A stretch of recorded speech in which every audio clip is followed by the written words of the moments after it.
Patrick trying to bake it, I guarantee it. All right, here comes Jackson with the other one.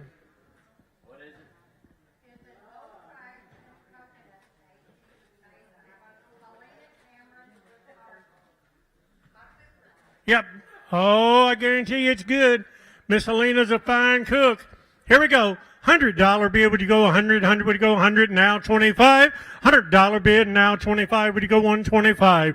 $100 bid, now 25, and now 50. $125 bid, now would you go 50? Would you go 150? 125 and now 50. Would you go 50? 50 now 75. You want 75 and now 200? 175 and now 2. $200 would you do? 175 to bid, now 2. 2 would you go 200? I sold it right here, and I don't know this gentleman's name.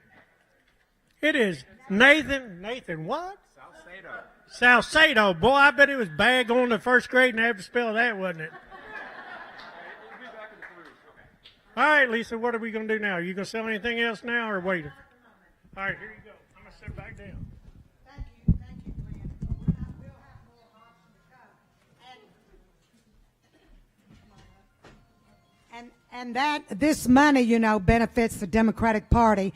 And of course, we do a lot of things to support our candidates with that money. So it all goes for a good cause.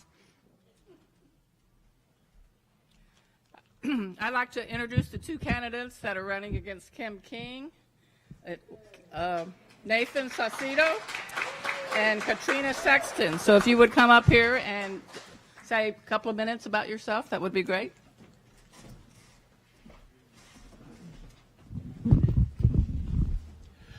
My name is Nathan Salcedo, and I am running as a Democrat for the 55th District, and I'll be in the primary on May and then in November, hopefully. I am currently working as I'm the CEO of a community mental health center, and I've been a licensed provider for mental health, for alcohol and drug therapy, individual psychotherapy for over 30 years. For those of you who don't know me, I'm involved in a lot of civic responsibilities. Our governor appointed me to the Heritage Council. I serve there, and I'm also the chair on the Preservation Board. I'm a historic homeowner, and I'm very dedicated to the area here. I love Kentucky, and I've been a lifelong Kentuckian.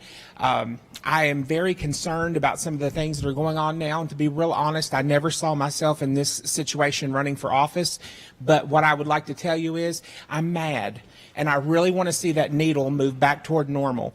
I've decided that if I'm going to complain about it, I have to do something about it. So in order to do something about it, this is the best way I thought I could, because to be honest, I met Kim King, and I just can't. So,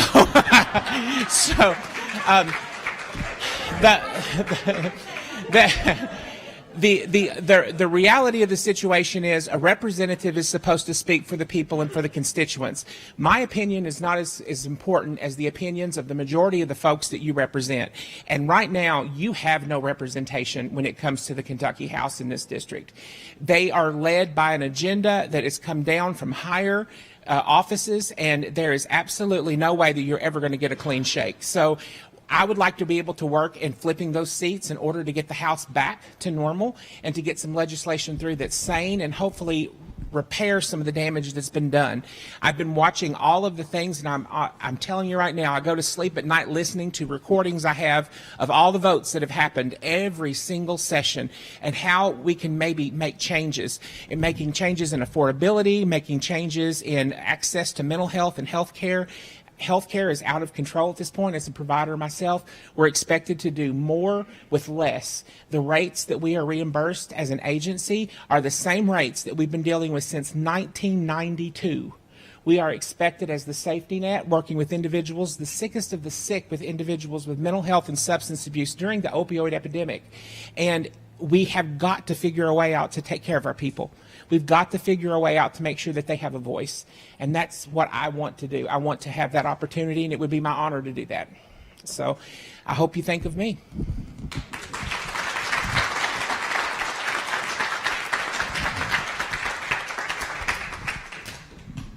Well, good evening. I'm Katrina Sexton. I'm a school teacher, so I'm going to be moving around, just so you know. And if it seems like I'm yelling at you, I apologize now.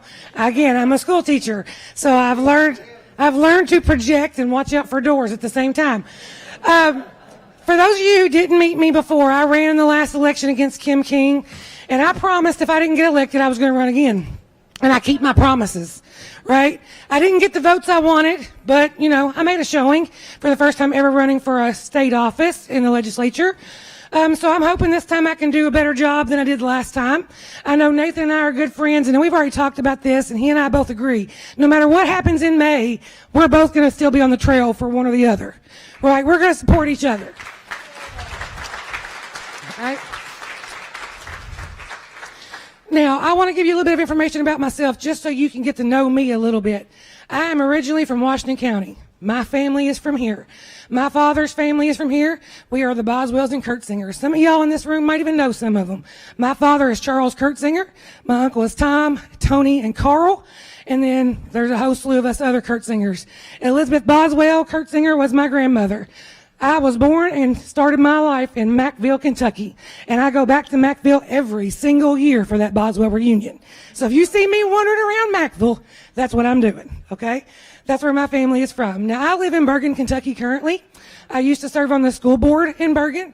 And before serving on the school board in Bergen, I was a teacher. I started my teaching career right here in Washington County. I started as a high school teacher at Washington County High School. I graduated with my associate's degree at St. Catherine's, and God love it, it broke my heart when that school closed, but I still love it to this day. I played softball there, and that is where my heart started when it comes to being a teacher. I got my start there. Now, I have continued my career. I was talking to a few folks before this evening began, and after I started my career in Washington County in 2008, that recession hit, and it got my job, right? And if anybody knows what that's like, you're hunting for a job. And I tried to get a job in teaching, and I couldn't.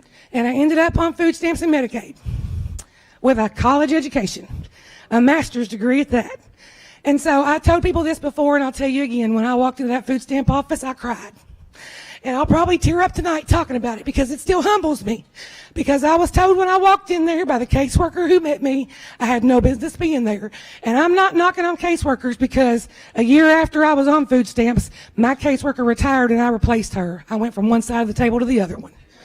All right? I knew what it was like.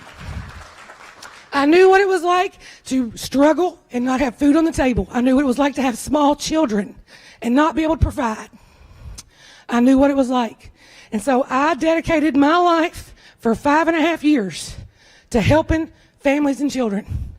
Now, I know social workers get a bad rap, but they're out there doing the hard work. And they're not making a bunch of money doing it either.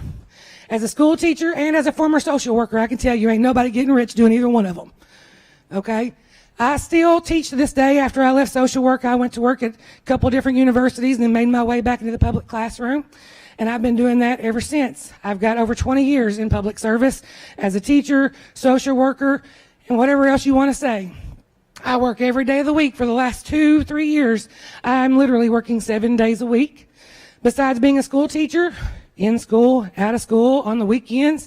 I know I was just traveling a couple weeks ago with 20 students to Louisville for our Y Club for competition against 700 other students, learning about the governmental processes of how to draft a bill, defend a bill, run for office, things like that. And while I was there, my sister, she's in the back. You can't miss her. She looks just like me, just a little prettier. She was there speaking for me. And so when I can't be somewhere, I try to make sure somebody can be there to represent me. But I need everybody to understand tonight, I'm grassroots. I don't have a lot of money, and I'm not asking you for your money. I'm asking you for your support. If you don't have money to give, that is fine. What I need is a vote, all right? I don't have to have money. I need votes. We can't make change happen if we don't show up. And whether I get elected or whether Nathan gets elected, come May 19th, we're going to know that outcome. And after that, we've got to go full steam ahead and make sure we continue to show up. It don't matter how much money you got in your pocket. Right now, I got about $13 in the bank, and I can promise you, if I don't give that money to somebody to help them what they need, I'm still going to show up. On the weekends, I work at the community park in Harrodsburg, and I do everything out there. My sister can tell you because she works there too during the summer. I plunge toilets, I haul trash, I fix food, I do whatever they need me to do. I may look nice dressed up here tonight, but I'm out there doing the work every day to put food on the table, to raise my kids, and live life and survive. Because that's what we're doing right now under the Republican Party in power. We are surviving. We're not living, we're surviving. I struggle to put gas in the car and pay the bills. I'm married. You know, we got 2 incomes in my house, and we're still struggling just to survive. I'm working 2 jobs, and we're still struggling to survive. So what I'm asking of you tonight, if you don't know me and you want to know more about me, talk to me. I'll give you my cell phone number. I'll give you my email. I'll give you whatever you want to get a hold of me. If I don't get elected, but you still need help, I'll show up. I will show up. I can promise you that. I've got enough experience standing in a courtroom, in the social services office, and in the classroom that I can help you in some way. And if I can't, by goodness, as a teacher, I'm going to go find out how to do it. Right? I know how to research things, so I can find out a way to do it. All I'm asking for you tonight is to get to know me, get to know Nathan, get to know these other candidates that are here tonight. But above all else, put a Democrat in office.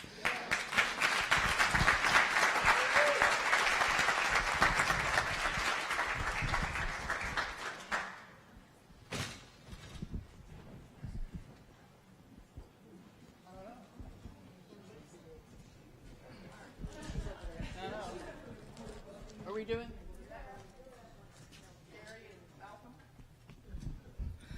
Okay, I'm going to introduce 2 more candidates, Carrie Truitt and Malcolm Jones. If they want to come up and speak for a few minutes.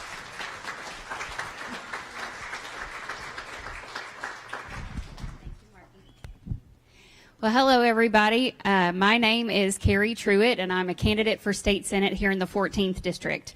I grew up on a small dairy and tobacco farm over in Marion County where I learned the value of hard work, long hours, and people coming together to get a job done. I remember waking up early before school to milk baby calves and sitting on the tobacco setter with my uncle and my brothers behind a tractor driven by my dad or my granddad. And those memories always warm my heart. They bring a smile to my face. But I knew that struggle bubbled just underneath the surface every single day. Thankfully, my village was strong because that struggle took its toll on my family. And in my village is my grandmother, Martha. She is a retired educator and principal, and she taught me that education would take me anywhere I wanted to go. And because of her love, her support, and her passion, I'm a proud graduate of Marion County High School. I went on to earn my bachelor's in arts administration from the University of Kentucky, and I have a master's in organizational leadership from Campbellsville University.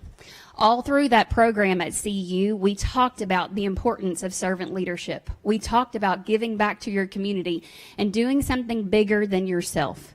And what I realized when I was in that master's program, that I was doing that already. Because after I graduated from UK, I went to work for the university.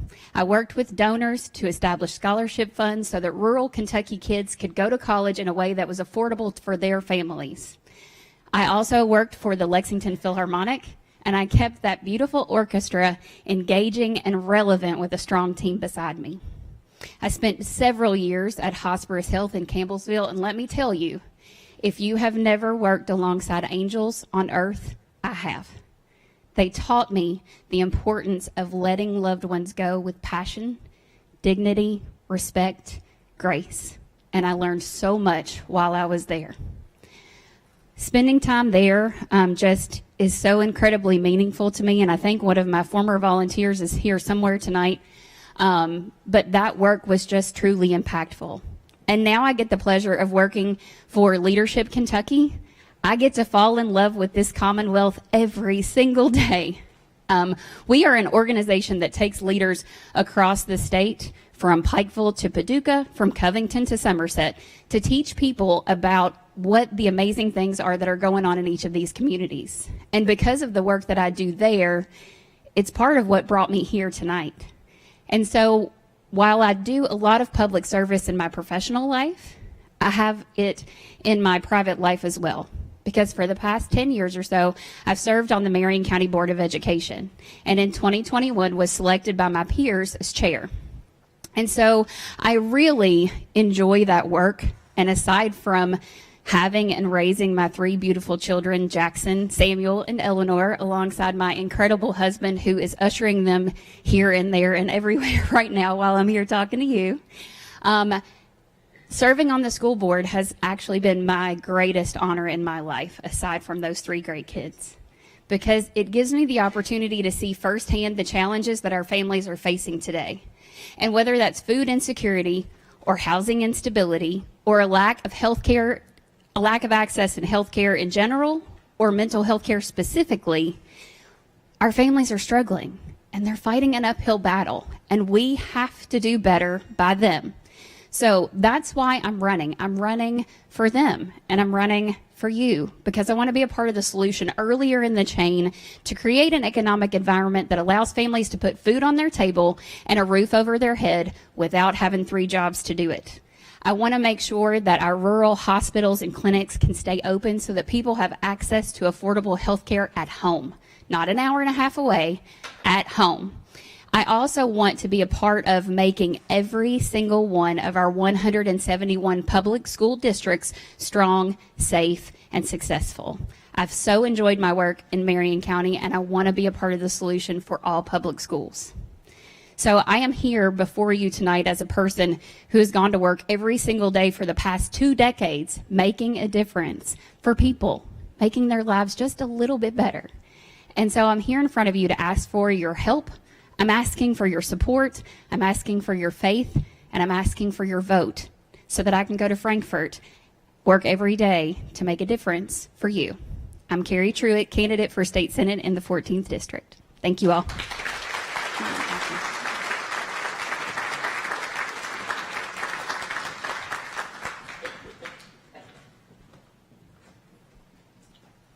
There you go, my friend. Good evening, everyone. Good evening, everyone. There we go. There we go. My name is Malcolm Jones, and I'm a candidate for the Kentucky Senate 14th District. I'm a retired, 20-year retired Air Force veteran, followed on by, thank you. And I followed that up with a 21-year career in corporate America as an HR professional. So my entire career has been about one thing, and that's about taking care of people. That's what it's all about. Now, to be quite transparent and honest with you, I'm very, well, let's say I never expected that I would be before such an esteemed group of Democrats at this point in my life. I just retired last October, so I thought I would be sitting out on my back deck, listening to a little jazz, sipping on some sweet tea, or maybe even a good old Kentucky bourbon every now and then, and just relaxing. But something began to stir in my spirit. I started to see the way people are struggling to live a normal, productive, everyday life, struggling from paycheck to paycheck to raise their kids. I saw seniors having to make the difficult decision to either pay for much needed medications or buy groceries. So that really just started to permeate in my spirit. And so I've always been politically active in my adult life. I've always been, involved in various social activities. Social consciousness has been very big with me. So I was sitting on the deck and I was asking myself, what more can I do?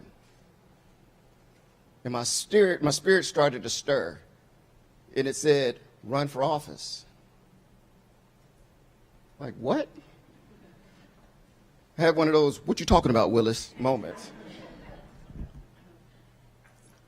And it said, run for office and affect change from the inside.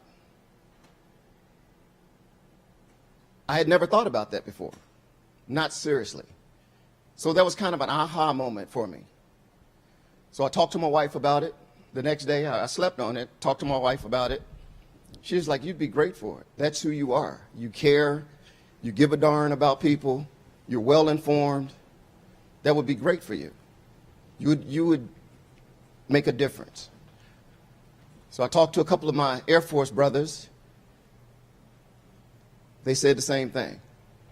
That's who you are, man. You've always been that way. And we, the group of Air Force brothers that I'm referring to, that I'm closest with, we were all buddies in Okinawa, Japan, back in the 80s, in our early 20s, late teens, early 20s. So they know me, and we've been fortunate enough to keep in contact over the years. But they said, that's who you are, man. You've always been that guy.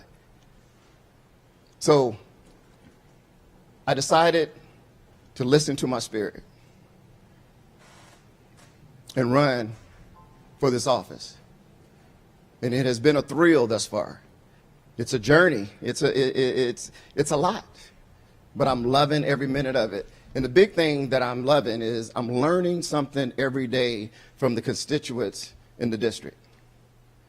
They are teaching me. They're helping me understand what the struggles are, what the concerns are, what I can do to help move the needle forward and make their lives just a little bit better. I'm running on a platform, or what I refer to as my pillars of focus. I'm running to influence the local economy, create job growth in our district. I'm running to protect our farmers and our bourbon industry, which is the pillar of our economic value here in the district. I'm running to ensure that we have health care in our rural communities. We should not have to drive all the way to Louisville to get quality health care. We just shouldn't. I'm running on supporting education, whether it's pre-K for all or additional tuition assistance opportunities for college students. One other thing I think about education is really important is trade schools and technical schools. We need to have more funding to support those opportunities, because what I'm hearing from a lot of our young folks and our young Dems is that a lot of them are not interested in going to college and sitting in a classroom for 4 years. They want to build a trade or a technical aptitude and go out in the workforce and start their lives. We need to support them in that. Last but not least, certainly not least, I'm running to hold the GOP accountable. I am. They are running, can I be transparent? They're running amok. They are hurting everyday people, particularly in our area. The tariffs, the policies are really hurting. I was speaking with a farmer a couple of weeks ago, and he told me, he said, I feel like I have a boot on my neck. I feel like the government has a boot on my neck. Now, a lot of them voted Republican, right? They won't say that in public, but one-on-one, they'll share a little bit. So we need to hold the GOP accountable to the ridiculous and damaging policies and actions that they're taking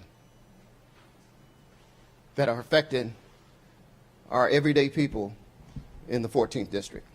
And I'm committed to that. One thing about me, and one thing that my 41 years of professional experience has taught me, is that I don't have all the answers. I don't have all the answers, but I am committed to working with others that do have answers. Regardless of your political affiliation, regardless of your socioeconomic status, regardless of your race, your gender, or your religion, you have a seat at my table if you're willing to work for the greater good of all. That's who I am. That's who I've always been. So whatever I can do to support you and to earn your support throughout this campaign and beyond, please share that with me. Let me know what you need, what I can do to be the best representative of the district that I can be. That's who I want to be. So thank you for your time tonight. Thank you for the invitation. Truly appreciate it. And again, my name is Malcolm Jones, And I'd love to earn your support and earn your vote on May 19th, and further, earn your vote in November. Let's go to work. Thank you.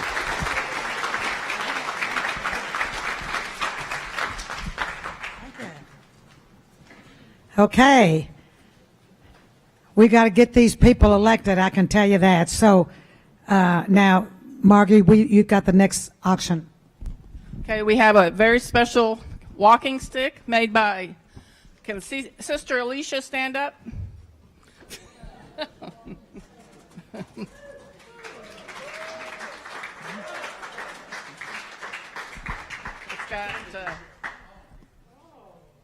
got a lot of Southwest symbols on it. It's very nice. Great. No, I am not. I didn't know. All right, Jackson, are you ready? All right. Who give me $100 bid and go 100 now, 25. $100 bid now, will you go 125? $100 bid over here now, 25. $100 bid, would you go 25? Would you go 10? $100 bid now, 110.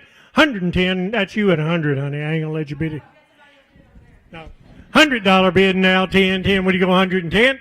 $100 bid, 10 now, 20. 110 now, 20, will you go 120? 110 to bid now, 20. 110 to bid. Take it over and let this lady look at it. $110 bid now, 20. 110 to bid now, 20. 20, would you go 20? Would you go 120? Sister put a lot of time in this. 110 now, 20 now, 30. 120 now, 30. 130 now, 40. 140. 130 to bid now, 40. 40, would you go 40? 40, would you go 40? Now 50. 140 now, 50. 50, would you go 50 now, 60? 150 now, 60. Nope. Sold it to Miss Nance for $150. What are we doing next? We've got this great craft basket that, here. Okay. So this is a lot of local artisans have created this basket. This great cutting board that one of our members did, Matt Coomer, and it says, about to get dicey. And so there's other stuff in here. There's like sorghum. There's Weisenberger stuff. Of course, this is one of the best things, the Proud Kentucky Democrat, which I put in there. And there's a fudge that Jill Settles made. And there's a nice plate that was hand done, that by Ann Cheney. And these beautiful note cards that Susan Simpson does. She's a painter. So anyway, lots of good stuff. And hog run spices. I don't know what else. So Whole bunch of stuff. All right, on a basket full of a whole bunch of good stuff. Who'll give me $100 bid and go 100 now, 25? $100 bid now, would you go 125? Would you go 110? $100 bid now, Fran, what are you doing? $100 bid now, 10. 10, would you go 10? Would you go 110? I thought she was bidding the heck out of things. $100 bid now, 10. Would you go 110? $100 bid now, 110. 110, would you go 110? $100 bid now, 10. Now 20. 110 to bid now, 20. 20, would you go 20 now, 30? 120 now, 30 now, 40. 130 now, 40. 130 now, 40. 40, you want 40, you want 40. Last chance. 40 now, 50. 140 now, 50 now, 60. 150 now, 60. Former Senator Ed O'Daniel for $150. Give him a big hand.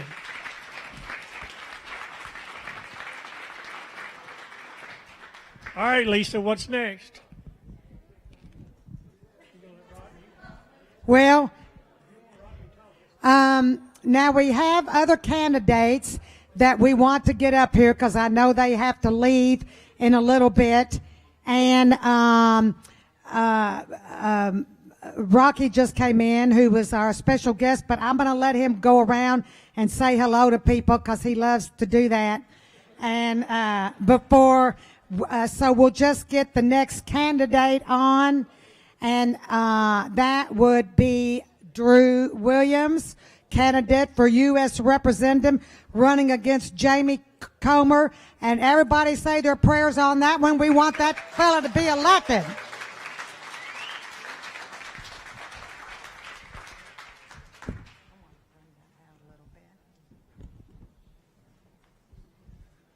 Hi, everybody. My name is Drew Williams. I'm running to be your next United States House Representative. I believe you all are a little gerrymandered. It's a little far away from my home. I'm about 4.5 hours. I live over in Marshall County on Kentucky Lake. I build boat docks. I've been doing construction work for the last 18 years with a family business. I have a history degree from Murray State University. I'm a lifelong community servant.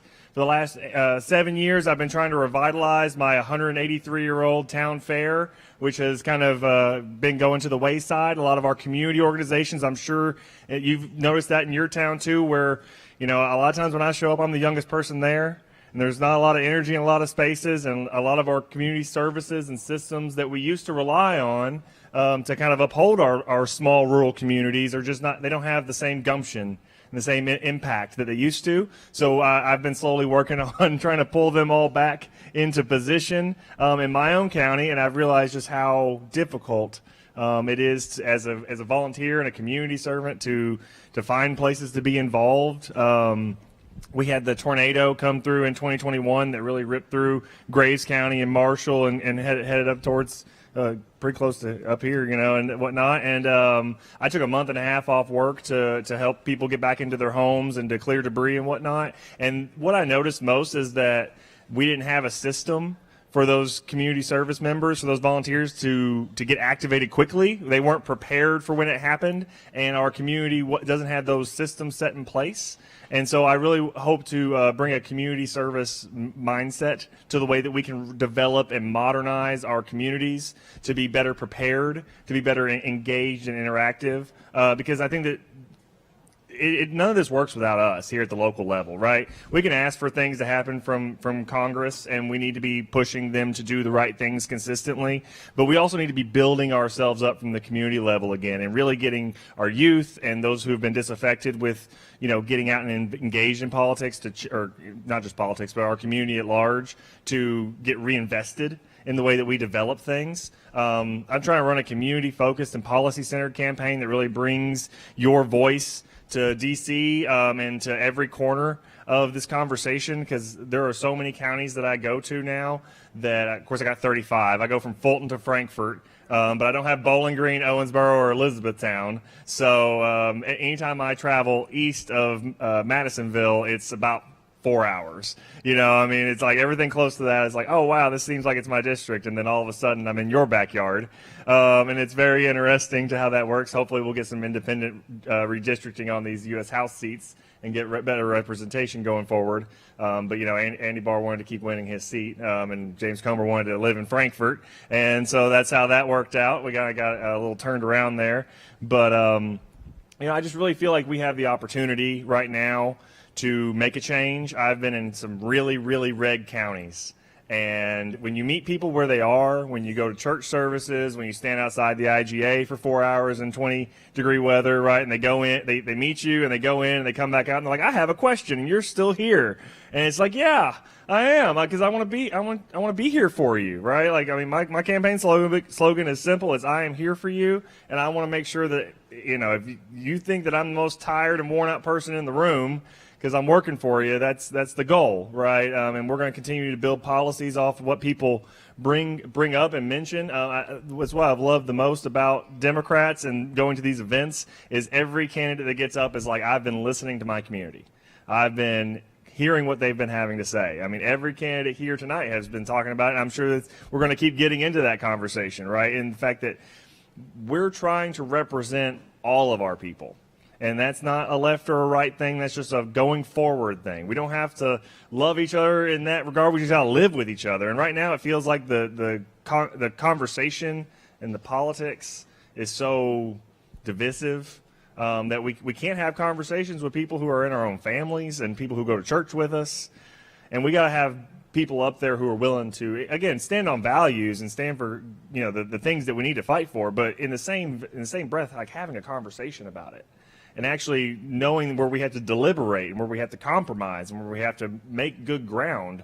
Because right now it just seems like it swings back and forth, and every time we get some good policy in and they switch parties on who's in charge, they just roll back every single thing they can think of, and that's not going to lead to good outcomes, and it makes people not trust politics, right? It makes them feel like they're adrift in this conversation, right?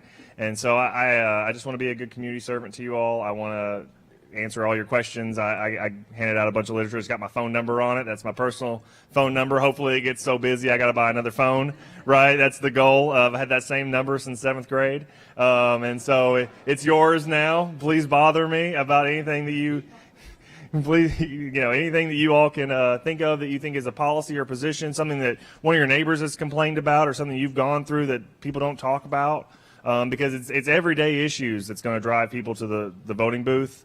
It's as much as they want to talk about, all these social issues and other conversations that kind of get brought up right before election time. It really is about making it to where you have a chance at the American dream again. We have to make it to where, again, I'm 33. I've never even thought about owning a home. Not one time. I live in a renovated cabin. We own a campground on Kentucky Lake. My dad does, and I live in a 1940s concrete renovated cabin, and that is been as good as I thought it was going to get most of the time, right? Just because it's cost effective. Just want to be here for you. I definitely understand the struggle. My wife's a school teacher. She teaches middle school social studies. She's got a master's in Greek and Latin and a master's in education, and she's getting her educational doctorate right now. She's writing her dissertation, and she sees students from across the state with her job, actually, not just like one school district, and it's profound to see how many people are struggling, how many people have checked out, how many parents aren't putting in that effort to be good role models and good educators to their kids. Secondarily to teachers, right? We have to have, it's a whole body approach to the way we go about our community building. And again, I just want to be able to good process of that. Yeah, that's me in a nutshell. I appreciate you all. Yeah.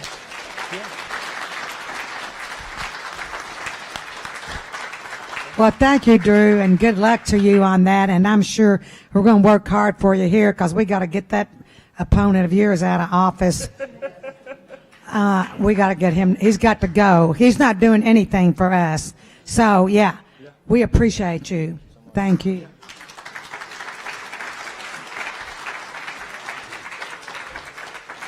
So I know these other candidates are wanting to speak, but, Rocky, are you ready to come up?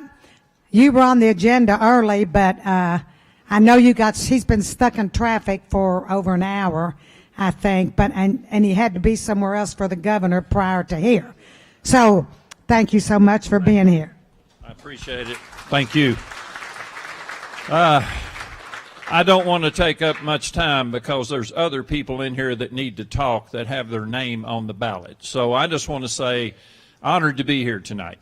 And I apologize for being a little bit late. I was in Louisville for the governor this afternoon, cutting the ribbon on what we've been doing a lot of, and that's new jobs and a new industry in Louisville, Kentucky. And of course, I-65 South didn't cooperate very well, but I made it. So here I am.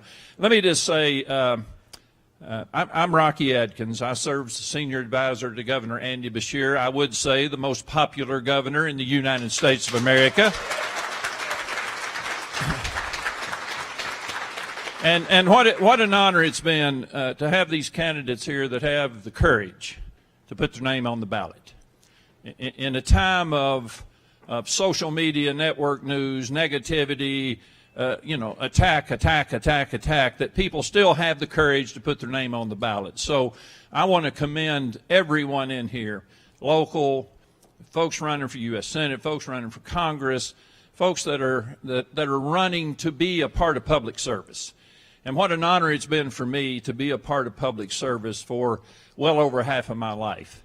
And it's been a great honor and a privilege to be able to serve and try my best and your best to help people. Because I think the definition of public service, Lisa, is really pretty simple. It's to get up every day and try to find a way to help somebody. Get up every day and try to find a way to make a community a better place to live. So for a good part of my life, I've had the privilege of serving in public service. Public service that is supposed to be about lifting people up. It's about uniting people. And to be in the House, in the positions I was in, and for the members to allow me to serve where I served in the House, to leadership positions, and to have a chief of staff from this community that came back and helped me by the name of Mike Hayden, to help us be able to run the House in a manner that you were proud of, and one that ran it in a way that showed dignity and respect. So for my time of being able to be there and to be able to serve, and then to be able to be in the legislative branch for the time I was, and then to be able to come to the executive branch and serve as the governor's senior advisor, has been an unbelievable experience that a lot of people never get to experience. So let me tell you about the last 6.5 years. The last 6.5 years, we faced the most unprecedented challenges of our lifetime. We stand here tonight with 15 federally declared national disasters since Andy Beshear has been governor. You all remember COVID very well, 3 months into office. You remember the tornadoes in the west, the flooding in the east, and then every place else, plane crashes, mass shootings, and all of that. And folks, I am proud to stand here and tell you tonight, and I think you've watched it. You have watched it. We have a governor, a Democratic governor, that shows courage, backbone, leadership with constant compassion. I think that's what Democratic leadership's all about. How about you? And you know, he's probably without question the best known governor of my lifetime, and probably yours. And you'd be saying, well, why? Well, y'all remember that 4 o'clock every afternoon during COVID, everybody practically in Kentucky was in front of their TV getting the COVID update, right? And because of that, people got to really know who Andy Beshear is. They got to know him personally, who he was, his compassion, his care, the real strength and leadership that he showed. But I guarantee you at 4 o'clock every afternoon, you were sitting in front of your TV with either a bourbon with Andy Beshear, a beer with Andy Beshear, or a glass of ice water with Andy Beshear watching the COVID update. But coming out of all these unprecedented challenges, folks, we have seen the most historic economic development announcements in the history of Kentucky. The most historic in Kentucky's history. We set today at over $48 billion of private sector investment in the Commonwealth of Kentucky, creating over 68,000 jobs at the highest wages in Kentucky's history. I would tell you that is Democratic leadership. What do you say? That is Democratic leadership. We have had the largest budget reserve trust funds. We have seen every credit rating agency upgrade us to positive. We have set every export record now eclipsing $50 billion. We have set every tourism record of people coming to Kentucky. 22 broke the record, 23 broke 22, 24 broke 23, and we're waiting for 25 to come in. People are coming to Kentucky. It is the destination now. We've known that for a long time. There's a lot of things we take for granted every day, the beautiful scenery, the destinations that we have, but people are coming here from around the world to enjoy Kentucky. We have something really, really special. So with a year and a half left in this administration, I would just tell you that the leadership we're going to continue to provide in a time of chaos, in a time of division, in a time of 3 a.m. tweets that come out that set policy or whatever's going to happen the next day. Let me tell you what we're going to do. We are going to continue under Democratic leadership of Andy Beshear. We're going to continue to bring common sense and common ground. We're going to continue to bring the unity that we deserve, and we're going to continue without question to wade through the chaos and to continue to bring certainty and stability to the people of Kentucky. We're going to continue to be that positive voice. We're going to continue to unite people rather than divide people. And yes, we're going to continue behind every microphone to tell people to get their foot off of people's neck and reach their hand down and help them up. And let's help people move forward in a positive way. So I don't know about you all, but I'm tired of the noise. I'm tired of the negativity. I'm tired of the attitude of wanting to see somebody fail or somebody do bad. You know, I'm about the attitude of lifting people up and wanting to see everybody do good. But let me tell you what, I stand here as a Democrat tonight. I was one when I was born, and I'll be one when I die. And I'm going to tell you why. I'm going to tell you why that I believe in that. I believe in the very things that I believe people care about. And people really don't get up every morning worrying about their politics, maybe the way some of us in this room do, but people get up every morning wondering if they have a good job. They put a roof over their head and food on the table. They get up every morning wondering if they have good roads and bridges to drive on, safe for their family. They get up every morning wondering if they got a good public school to take their kids to so they can get a quality education. And they worry about whether they got a good rural hospital or urban hospital to be able to take their family to in case they get sick. And yes, they worry about if they live in a safe community, a community like this, to be able to have a family, to be able to have a future, and to be able to live in a community where people care about each other. I believe that's what people care about, and that is the reason that you're seeing the Democratic leadership out of Andy Beshear that is now being seen nationally on network news. You're seeing a governor that when he gets on national news, he doesn't talk about himself. What's he talk about? He talks about Kentucky. He talks about the good positive things that we got going on in Kentucky. He talks about that we're no longer a flyover state here, that we are the destination. That now people are not looking down on Kentucky anymore. Man, they're looking at saying this is where I want to be, because we're bringing certainty. We're bringing stability. We're bringing common sense. We're bringing common ground. And guess what? We're treating people with dignity and respect. That's why I'm a Democrat. I don't know about you. So, folks, I'm going to get out of the way here tonight. I'm not going to get riled up too bad and preach a sermon here tonight. But I'm going to tell you something. This fight's worth fighting. I'm in it to win it. This fight is worth fighting. It's worth standing up for and wading through the chaos, the division, and the hate and the anger. It is worth fighting for, to get up to make sure that we have good communities and we have good jobs and we spread the infrastructure of investments all across Kentucky, and that we strive every day that every region of this state, this is why I still do it, that every region of this state have hope and opportunity. That a guy like me that walked out the door with 1,700 people one day because of the downturn of the coal economy, that we lift up every region of this state.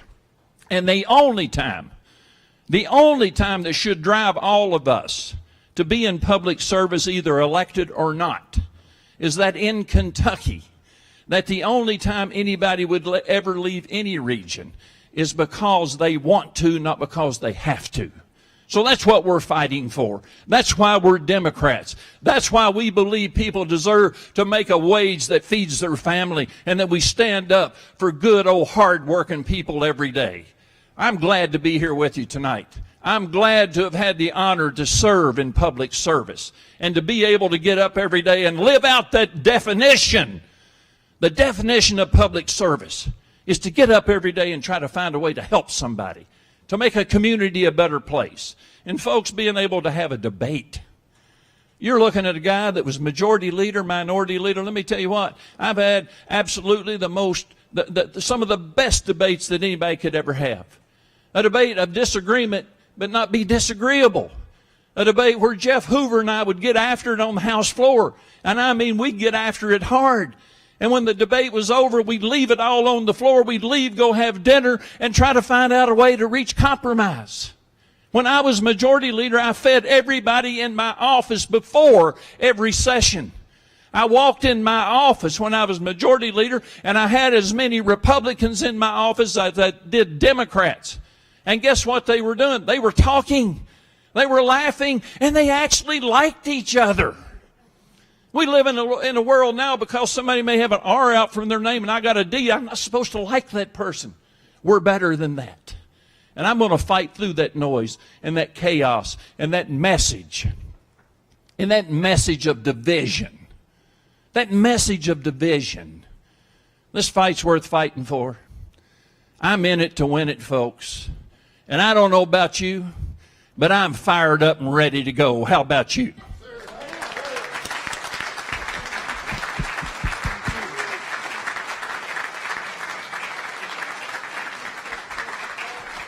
Oh, that'll fire you up, won't it? Yeah, thank you very much, Rocky. We need to light a fire underneath of us because there's a lot of battles ahead of us. And so now, Margie, would you like to introduce our candidates for U.S. U.S. Senate? Do I have an auction in between? Oh, it won't hurt to have one if y'all can wait 1 second. And it's a good one, too. Okay. Well, gosh, there's so many good ones. Well, I'm partial to this one.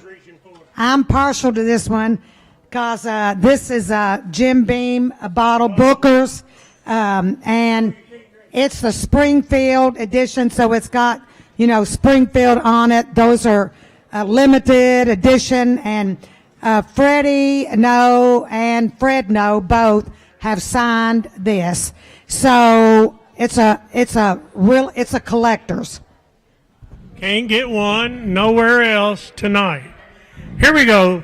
Who'll give me $100? Now two. $100 bid now two. Two, would you go two? Would you go two? And now three. 200 now three. Three, you want three? You want a half? 200 now 50. You want 50? You want 50? 25 and now 50. 2 1/4 now 50. 50. You want 250 now 75. 250 now 75. 250. You're out, John. 250 now 75. 75 and now 3. 300 now 25. 300 now 25. 325 now 50. 3 1/4 now half. You want 50, you want 50, you want 50. Now 75. 350 now 75. You can't go nowhere else, John. 350, 75, and now 400. 400, you want it 400? 370, 400 now 25. 400 now 25. Don't look at Mama, don't look at Jackson, look at me. 400 now 25. 400 now 25 and now 50. 4 1/4 now half. You want a half, you want a half? 425 and now 50. You don't want him to get it. 425 and now 50. 50, last chance. 50 now 75. 450 now 75. One more time. 450 now 75. 75, anybody? Sold it to Miss Fran Carrico.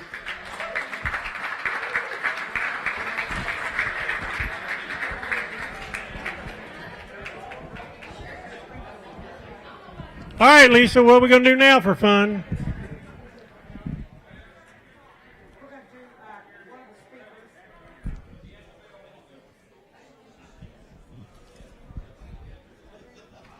Okay, we have 3 people running for McConnell's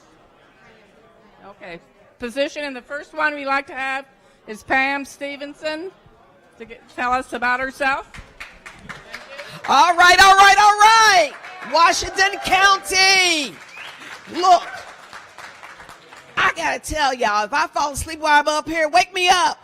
I've been in Frankfurt all week dealing with people that are doing bad things to other people. How are you going to cut Medicaid? How are you going to do all those things? How are you going to take food out of schools? Why is it that when we hurt, you feel good? So, for those of you who don't know me, I'm not the crazy lady. My name is Pam Stevenson. I am born and raised in Louisville, Kentucky. And I served 27 years in the United States Air Force. Thank you. I lived in 11 countries. I worked for the promise of America. In every country I went to, the Middle East, Sierra Leone during the war conflict, Croatia, Germany, England, you name it, they would send this little short black girl to stand for the promise of America. And I did it. Because Every day across this country, people are looking at this flag and saying, I pledge allegiance to the flag with liberty and justice for all, not for some.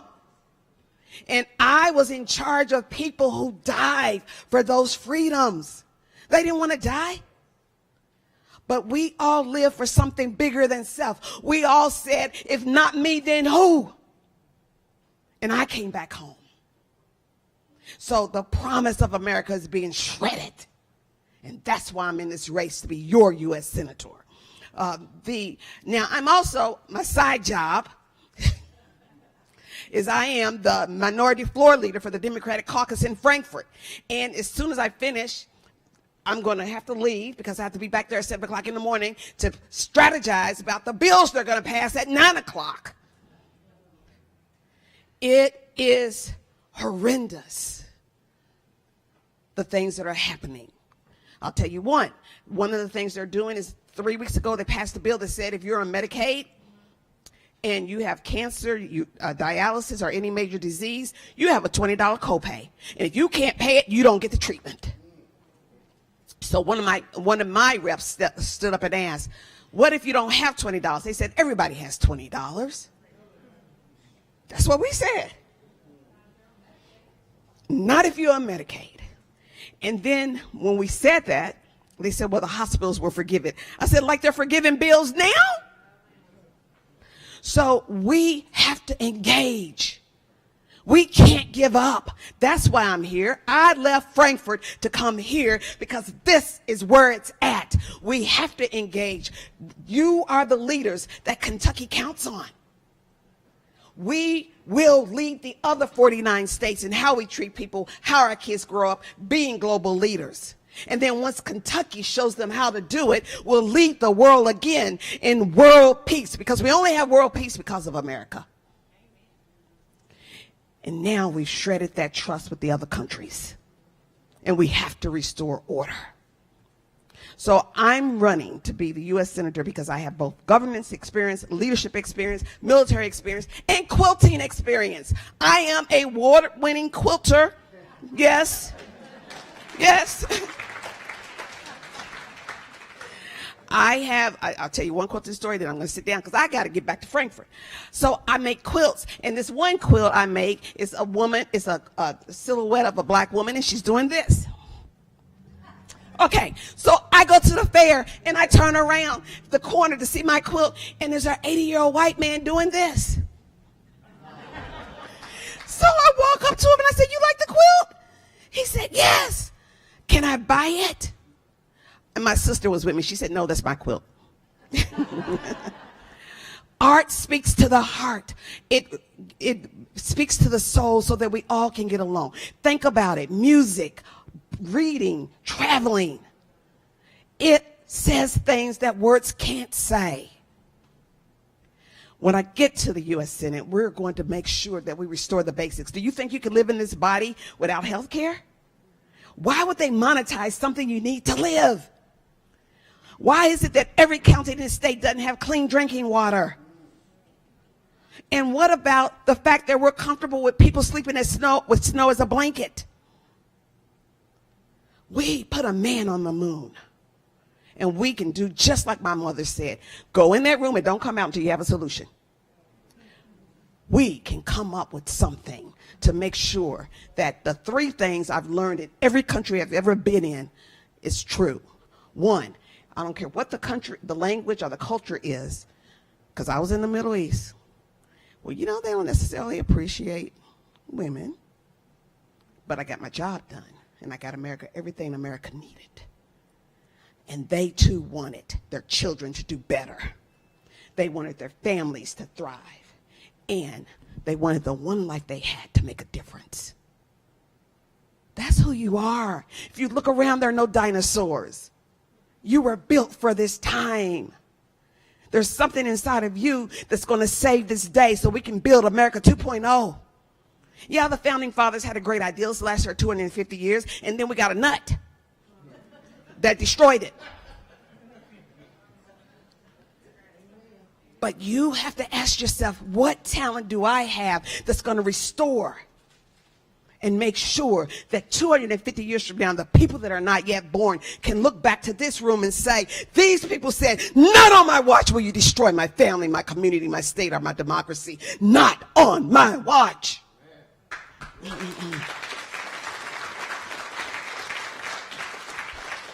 So, my name is Pamela Denise Stevenson.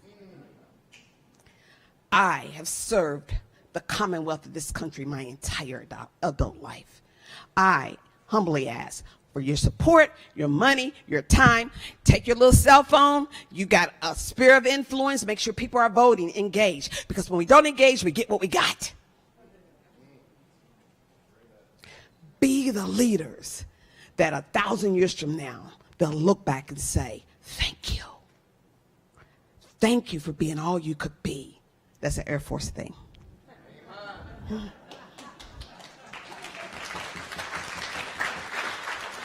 God bless you. God keep you. I'm also an ordained minister, so I had to bless you. God bless you. God keep you. And whatever you do, don't give up. Thank you.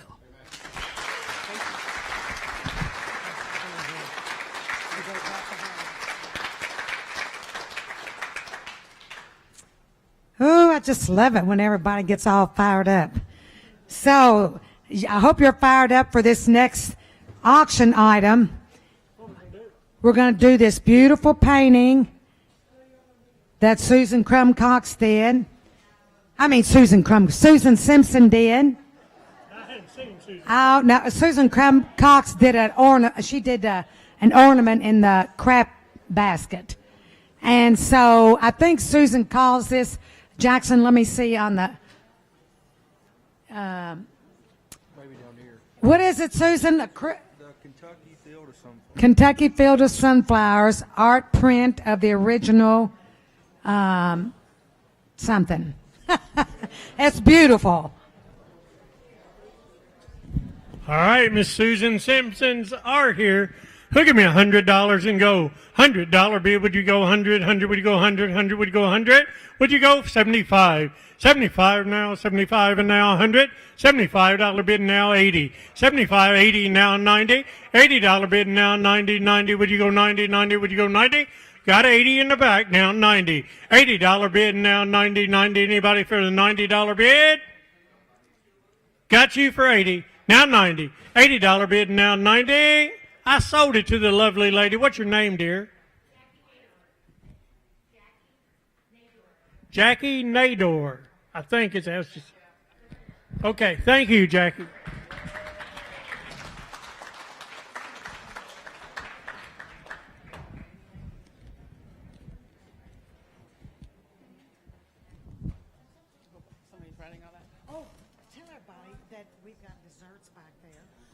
Don't forget, we have some wonderful homemade desserts back there. Get up and go ahead and help yourself. Our next candidate is Amy McGrath. Amy?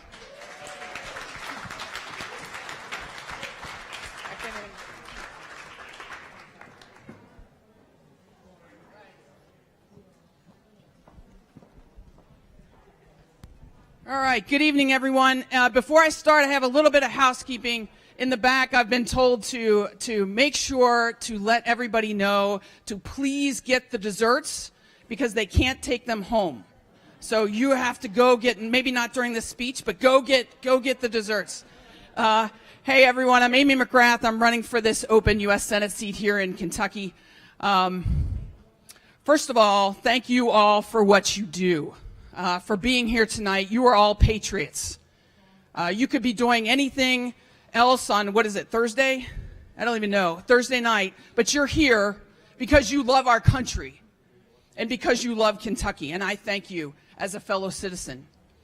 What's happening right now, and Rocky did a fantastic job of talking about how this incredible governor is leading here in Kentucky at the state level, but what is happening in our federal government right now is dangerous and not normal. We all know it. The democracy that I swore to uphold and defend for 2 decades, 6 times in my life as a United States Marine, is still under attack. Prices for everything are through the roof for your energy bills, for rent, for groceries. And I know because I'm the one that does the groceries in our house. It's going through the roof. Healthcare still remains unaffordable for so many Kentuckians, and what these Republicans have done in office have made it worse for everybody. With these cuts to Medicaid, with these cuts to SNAP, with the taking away of the Affordable Care Act subsidies, you know it's gotten harder and harder for people here in Kentucky. And now, and I can't even believe we have to say this, I have to say this, but you all know it, we are now in yet another war of choice. Destructive, tragic war in the Middle East again. So with all of that, though, we have a unique opportunity here with this open seat to have it be filled for the senator who will be a voice for all Kentuckians, not just Mar-a-Lago, not just corporations, not just the wealthiest 1% of 1%, but for everybody. I'm running because I am a fighter. That's what I have done my whole life. I'm not a lifelong politician. I spent most of my life in the United States military serving our country. But I'm a fighter, and I am somebody who will fight for health care for all Kentuckians to make it affordable. I'm somebody who will fight to bring prices down because we all know they're way too high. When people say to me, hey, Amy, I got it, you're a Democrat, but what are you going to do in the United States Senate? Well, first thing we're going to do is get rid of these stupid tariffs, all right, that hurt our bourbon industry, that raise the price on everything, hurt our farmers. And we can do that. How do we do that? By checking this reckless president. That's how we do it. Second thing I'm going to do is fight for better health care, more affordable health care. Why? Because health care is a right for every American. And we have to keep working to make it a right that everybody deserves. So we're going to bring back all of these cuts from that big ugly bill that these guys took away from Medicaid this summer. We're going to bring it all back, all right? Then we're going to bring back the Affordable Care Act subsidies. Why? Because that made health care affordable. I have a friend in Northern Kentucky. Her premiums went from $300 a month 3 months ago to $1,300 a month. She can't afford it. She works full-time as a nurse. She cannot afford that kind of bill. It is wrong. It is immoral. We got to fix that. And then we have to fix what we all know is a broken healthcare system based off private insurance and greed. And I know this personally. When my father had cancer, I'll never forget coming home from the military and my mom slamming the phone down. She had retired from her job as a physician, as a doctor, to care for Dad. And I'll never forget her slamming the phone down and me asking, Mom, what's this all about? Why are you so upset? And her saying to me, I have been on the phone with this health insurance company, this private insurance, for 2 hours trying to get Don the care that I know he needs. I'm a doctor. If I can't navigate this system, how can anyone? So we have to fix that. All right? And the last thing I would tell you that I will do, and this is really important, is that I'm not for the status quo. We all know our democracy is broken at the federal level. We've got to do things like term limits, ending gerrymandering, getting dark money out of places like Congress. We know this. It's corrupting us. It's corrupting our country. It's corrupting our democracy. Ending stock trading by members of Congress. This is a no-brainer. You either want to go to Wall Street or you want to go to Congress. One or the other. All right? Those are the types of things that I stand for. So I just thank you again for all that you do. You're all patriots. I'm doing this again, and of course, I've done it before. I ran against Mitch McConnell. Yes. But you know what? Sometimes when you don't win, you get back up and you go again. Why? Because it is so important right now in this moment here in Kentucky in the United States of America. We can flip this seat for the first time in 42 years. I will promise you I will build a broad coalition to be able to win the seat of not just Democrats, but also moderates and independents, because that is how we win in Kentucky, just like Andy Beshear did. So I ask you for your support. I ask you for your vote. I'm going to be working very hard. Amy McGrath, United States Senate. Thank you.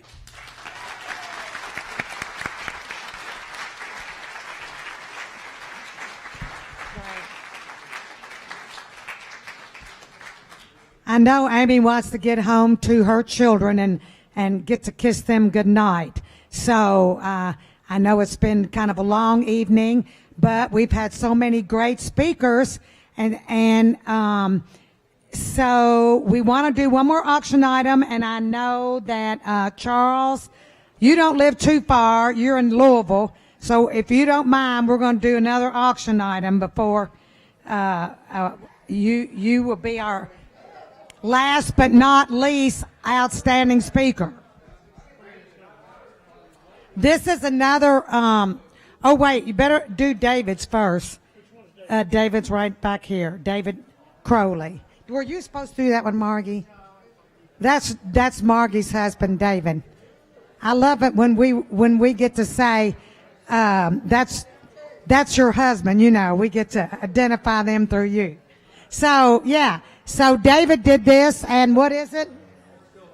A still life oil painting. So it is beautiful. All right. Who give me $100 bill and go on the painting Jackson's holding up? $100 bill, would you go 100? 100, would you go 100? Would you go 50? $50 bill, would you go 50? Now 60. $50 bill, now 60. 60, would you go 60? Jackson's walking around with a painting. I got 50. Would you go 60? $60 bill. Would you do it? $50 bid now 60. $60. Anybody? $50 bid now 60. 60 now 70. $60 bid now 70. Now 80. 70 and now 80. $70 bid now 80. 80. Would you go 80? 80. Would you go 80? 80 now 90. $80 bid now 90. Now 100. $90 bid now 100. 100. $90 bid now 100. $100 bid, would you do it? It's all right if y'all bid against each other. I don't mind. $90 bid now 100. 100. I sold it right over here for $90. Right here. Yeah. What's your name, young lady? Angela Benz? Benz. Okay. All right, Lisa. You're up again. So, now don't you all leave, because we do have some really good door prizes, and Margie's going to introduce the our last but not least speaker. Okay, Charles. Our last but best speaker, Charles for Senate.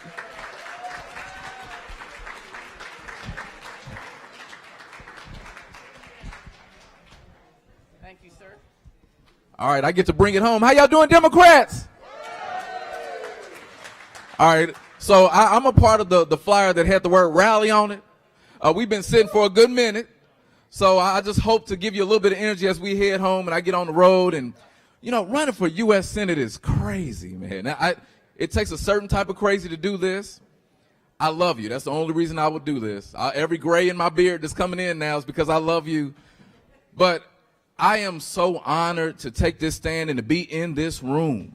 And everyone that had a chance to speak before me, it's been like a hug to me, y'all. Because we are dealing with some dark times. We are up against it. And to be in a place where regular Kentuckians know what this moment requires. Yeah, we're Democrats, but we're Kentuckians. And daggone it, we're human beings. And we know that treating people with kindness still matters. We know that love still matters. We know faith still matters. We know that the policies we fight for is not to check a box. It's because we care about our family, about our home, about our Commonwealth, about this country. I don't come from politics. I'm a preacher's kid. And, man, I love going after Rocky and after Colonel Pam. It's funny because a lot of times people say, well, you don't want to follow behind them. But every time I listen to Rocky, I want to run through a wall. And one of the greatest privileges of my life, I served in the State House, youngest black Kentuckian to be elected to the state legislature in nearly a century. Thank you.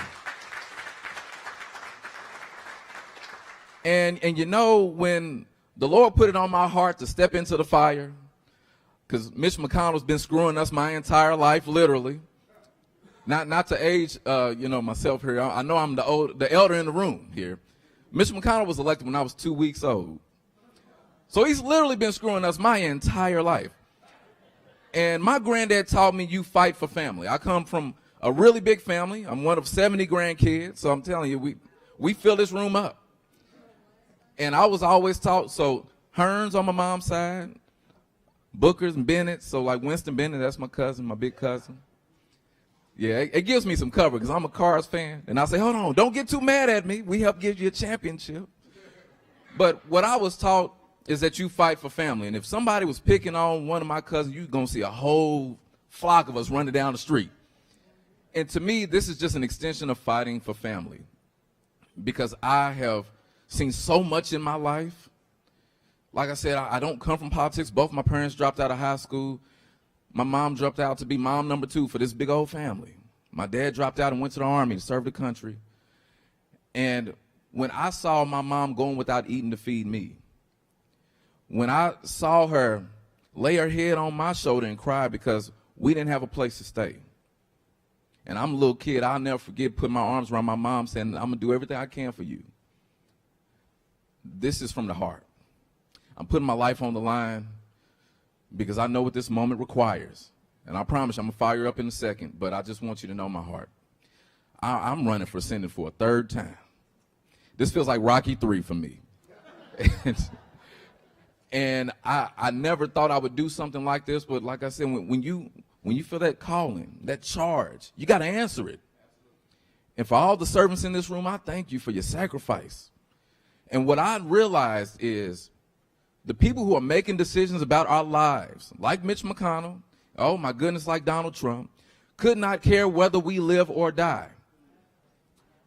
And nothing will change unless we do it.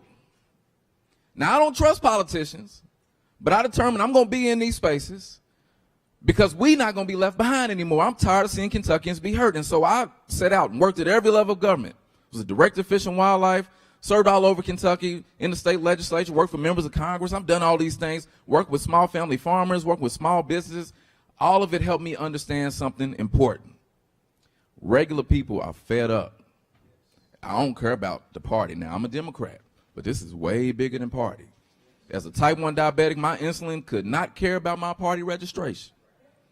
And what I've seen from the hood to the holler, as I always say, are regular people who know things need to change. Hardworking people who are trying to take care of their family, trying to live a better life, trying to make things better for their children. And I got 3 girls, my 3 bosses. My oldest is 18, about to graduate high school, taking all my money, so I couldn't even bid on the Bookers. You know, I wanted to. And then I got my 10-year-old and my 4-year-old. My 4-year-old, her name is Justice. And after I ran for Senate in 2020, and we took on the big money machine, Chuck Schumer, a lot of out-of-state big money folks put a lot of money into a race here in Kentucky that was not about the people of Kentucky. And I said, you know what? I'm tired of us being screwed over. So I took a stand, and we marched in the streets. We stood on the picket lines. I'm still standing. But in the wake of all that pain, and you all remember what happened when Breonna Taylor's door was busted down, I told my family that for the rest of my life, I'm committed to fighting for justice.